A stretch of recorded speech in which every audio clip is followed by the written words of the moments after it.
చూస్తే 10 రోజులు పెట్టాను. నందికొట్కూరులో శ్రీశైలం దగ్గర ప్రారంభించిన నా యాత్ర రాష్ట్రం అంతా తిరిగా. అంగళ్ళలో నా మీద దాడి చేసి నా మీదనే కేసులు పెడితే పర్వాలేదు, దోసుకెళ్తా, ఎన్ని కేసులు పెట్టుకుంటారో పెట్టుకోండి, ఏం పీక్కుంటారో పీక్కోమని ముందుకు పోయిన వ్యక్తిని నేను. ఇవన్నీ మీరు చూసిన తర్వాత నేను అడుగుతున్నా, రాయలసీమ ద్రోహి ఈ జగన్మోహన్ రెడ్డి అవునా కాదా? ఒక్క ప్రాజెక్టు పూర్తి చేశాడా మీకు?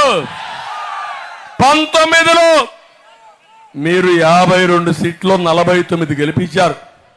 మీరు కూడా తప్పు చేశారు. కులం పేరు చెప్పాడు, మతం పేరు చెప్పాడు, ప్రాంతం పేరు చెప్పాడు. దొంగట్లాడి మీ ఓట్లు వేయించుకొని కడాన మిమ్మల్ని అడ్డంగా గోదావరిలో, కృష్ణాలలో, సముద్రంలో ముంచేసిన దుర్మార్గుడు ఈ జగన్మోహన్ రెడ్డి. ఇప్పుడు అడుగుతున్నా, రివర్స్ రిజల్ట్స్ ఇస్తారా లేదా అని మిమ్మల్ని అడుగుతున్నా.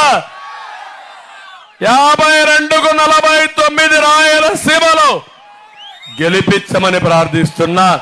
నేను కూడా రాయలసీమ బిడ్డని, ఈ గడ్డ మీదనే పుట్టాను. మీ అందరి అభిమానంతో ఈరోజు రాజకీయాల్లో దూసుకెళ్తున్నా. ఎవరొచ్చినా గౌరవాన్ని తీసుకొచ్చా. నా గౌరవం నా కోసరం కాదు, తెలుగు జాతికని మరొక్కసారి మీ అందరికి విజ్ఞప్తి చేస్తున్నా. ఈరోజు నేను కొన్ని సమస్యలు మిమ్మల్ని అడుగుతున్నాను. తమ్ముళ్ళు మీరు చెప్పాలి, సూటిగా అడుగుతున్నా. మీకు విధ్వంస పాలన కావాలా, అభివృద్ధి పాలన కావాలా? నేను అభివృద్ధి రెండో చెప్తే మీరు అది చెప్పాలి. మీకు విధ్వంస పాలన కావాలా, అభివృద్ధి పాలన కావాలా?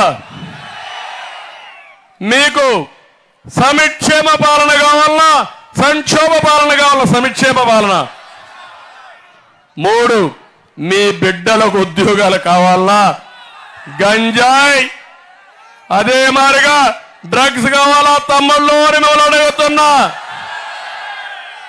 జాబు కావాలా, గంజాయి కావాలా? జాబు కావాలి. నడిపించే నాయకుడు కావాలా, నరరూప రాక్షసుడు కావాలా? మీకు విలువ ఇచ్చే సీఎం కావాలా, ఒక నియంత మీకు సీఎంగా సైకో కావాలా అని మిమ్మల్ని అడుగుతున్నా. మీ ఆస్తులకు రక్షణ కావాలా, వైసీపీ ల్యాండ్ గ్రాబింగ్ యాక్ట్ కావాలా అని అడుగుతున్నా. నడుములు విరిచే దారుణమైన రోడ్లు కావాలా, రహదారి భద్రత కావాలా అని మిమ్మల్ని అడుగుతున్నా. 10 రూపాయలు ఇచ్చి 100 రూపాయలు